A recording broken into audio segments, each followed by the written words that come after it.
নমস্কার, বাংলা টক আমার ইউটিউব চ্যানেলে আপনাদের স্বাগত। প্রতিদিনকার মতন আজকেও আমি আপনাদের সামনে আমার ভিডিও নিয়ে উপস্থিত হয়েছি। একটা কথা এই মুহূর্তে না বলে যেটা পাচ্ছি না, সেটা হচ্ছে আজকে আপনারা প্রত্যেকেই আশা করি নবান্ন থেকে আমাদের মুখ্যমন্ত্রীর ফেসবুকে লাইভ দেখেছেন, তার ওই সাংবাদিক সম্মেলন, অথবা এতক্ষণে বিভিন্ন মাধ্যমে তার বক্তব্য আপনারা ইতিমধ্যেই শুনেছেন। দেখুন, এই বক্তব্য শোনার পরে আমার যেটা মনে হচ্ছে সবথেকে প্রথমে, যে এই রকম একজন সাংবিধানিক কাঠামোর মধ্যে থাকা নির্বাচিত মুখ্যমন্ত্রী দুর্নীতিকে এরকমভাবে লালন পালন করতে পারেন এবং সগর্বে ঘোষণা করতে পারেন রাজ্যের সবথেকে গুরুত্বপূর্ণ সচিবালয় থেকে, এটা একেবারেই অবিশ্বাস। কোনো গণতান্ত্রিক দেশে এই রকম ঘটনা ঘটতে পারে বলে আমার মনে হয় না। আপনারা যারা শুনেছেন তারা ইতিমধ্যেই তিনি যে বক্তব্য রেখেছেন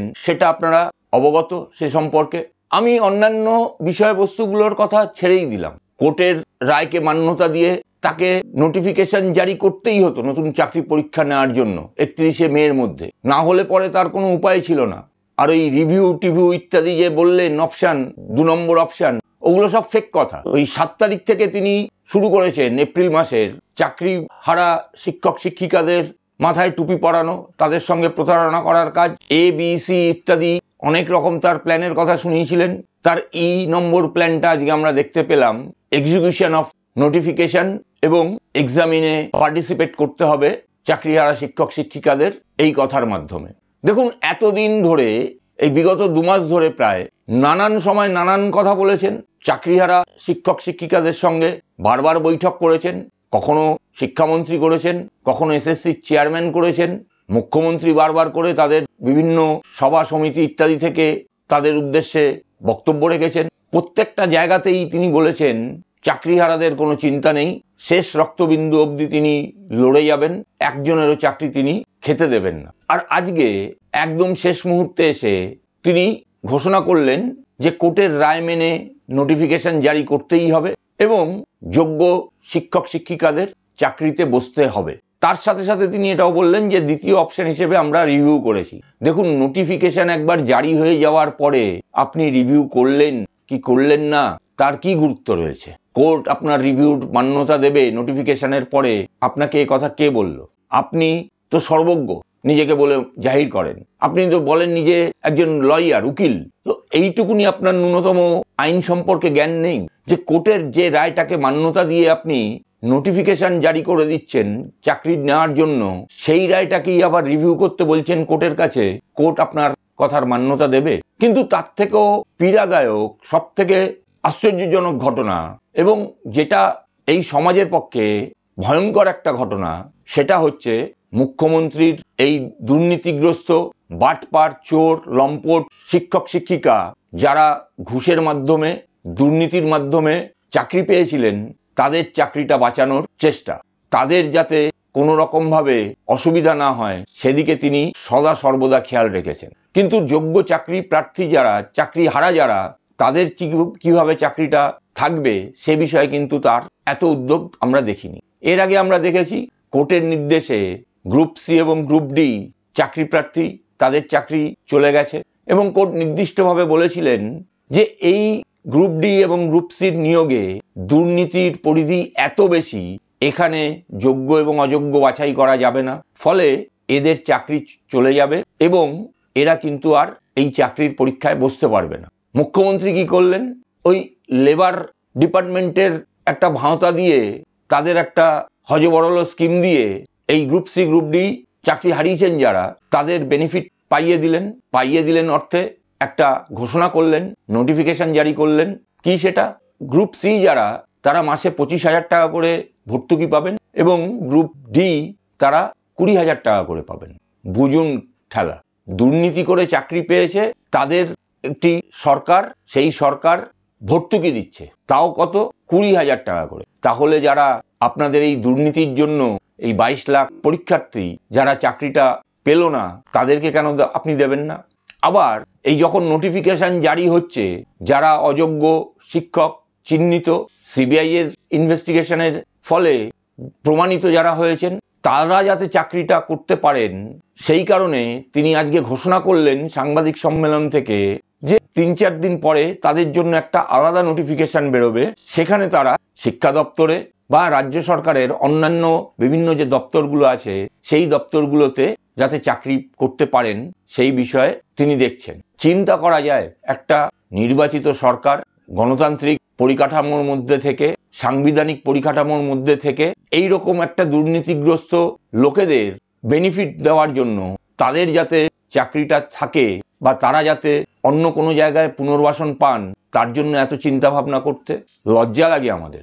দেখুন, এই সরকারকে আর এক মুহূর্ত ক্ষমতায় থাকা উচিত না, এবং আমাদের কপাল এমনই যে আমাদের এখানকার বিরোধী দলগুলো এতটাই নিকম্মা, তারা কিন্তু এই সমস্ত বিষয়গুলোকে নিয়ে একটি কথাও বলেন না। তাদের যাবতীয় যা বক্তব্য সমস্তটাই টিভি, মিডিয়া এবং সমাজ মাধ্যমে, রাস্তায় তাদের কিন্তু দেখা যায় না।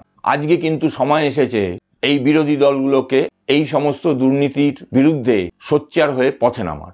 কল্পনা করা যায় একজন রাজ্যের মুখ্যমন্ত্রী তিনি দুর্নীতিকে প্রশ্রয় দেওয়ার জন্য এতটা উগ্রীব, কেন তিনি এত চিন্তিত এই অযোগ্য চাকরিহারা শিক্ষক শিক্ষিকাদের জন্য। তাহলে এর থেকে তো প্রমাণ হয় যে এতদিন ধরে যে কথাটা শুনে আসছিলাম বা সবাই বলছিল যে এরা চাকরি পাওয়ার জন্য যে টাকা দিয়েছে সেই টাকা সর্বোচ্চ স্তর পর্যন্ত গেছে, তাহলে নিশ্চিতভাবেই এটা ধরে নেওয়া যায় তাদের থেকে যে টাকা নিয়ে আপনার কেষ্টবিষ্টুরা তাদেরকে চাকরি দিয়েছে, সেই চাকরির দেওয়ার ফলে যে টাকা উপার্জন হয়েছে সেই টাকার বেনিফিট আপনিও পেয়েছেন। না হলে পরে আপনার কিসের দায়? আপনি তো একটি সরকারের প্রধান, আপনার তো উচিত কোর্টের রায়কে মান্যতা দিয়ে স্বচ্ছভাবে যাতে নিয়োগ প্রক্রিয়া চলতে পারে সেই উদ্দেশ্যে যাবতীয় কর্মকাণ্ড সংগঠিত করা। তা না করে আপনি বিভিন্ন রকমভাবে কায়দা করে আজকে যেটা বললেন তার মূল বিষয়বস্তু যেটা দাঁড়ালো সেটা হচ্ছে যারা যোগ্য তাদেরকে পরীক্ষায় বসতে হবে, কারণ আপনি নিজেও জানেন ওই আপনার করা রিভিউয়ের কোনো গুরুত্ব নেই, বিচারপতিরা আপনার ওই রিভিউয়ের পাতা উল্টে দেখবেও না।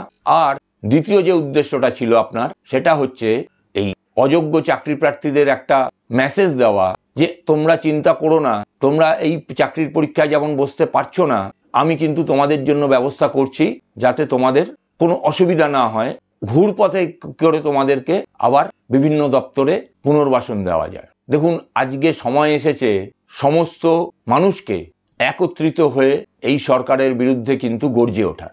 না হলে পরে দিনকে দিন অবস্থা এমন একটা জায়গায় যাচ্ছে, আগামী দিন কিন্তু আগামী প্রজন্ম আমাদের দিকেই আঙ্গুল তুলবে যদি না এর প্রতিবাদ আমরা সঠিকভাবে করতে পারি। আর আমাদের শিক্ষামন্ত্রী এতদিন ধরে শিক্ষক শিক্ষিকারা যখন আন্দোলন করছেন বিকাশ ভবনের সামনে, বারবার করে যখন তারা তার সঙ্গে আলোচনায় বসতে চাইছেন তিনি কর্ণপাত করেননি তাদের কথায়। আজকে কিন্তু তিনি মুখ্যমন্ত্রীর এই সাংবাদিক সম্মেলনে তার পাশেই বসেছিলেন এবং সুরেশ সাক্ষী মাতালের মতন তিনি কিন্তু পরিষ্কারভাবে এই বক্তব্যর মুখ্যমন্ত্রীর কোনো বিরোধিতা করলেন না। আচ্ছা, মুখ্যমন্ত্রী কি কোর্টের রায়ে পড়েননি? কোর্টের রায় তো তার জানা উচিত। তিনি পরিষ্কার বলছেন যে এই সমস্ত লোকেদের পুনর্বাসনের জন্য দরকার হলে পরে সুপার নিউমারি পোস্ট ক্রিয়েট করা যাবে। আবার তিনি বলছেন যে এই চাকরি প্রার্থীদের অন্যান্য ডিপার্টমেন্টে নিয়োগ দেওয়া যাবে। কোথায় বলেছে এই কথা?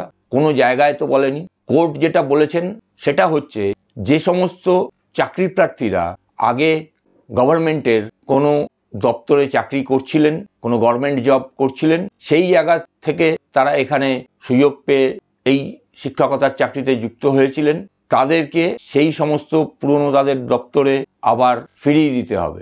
যদি সেখানে কোনো ভ্যাকেন্সি না থাকে তাহলে পরে তাদেরকে পুনর্বাসনের জন্য সুপার নিউমারি পোস্ট ক্রিয়েট করে তাদেরকে ফেরত পাঠানো যাবে।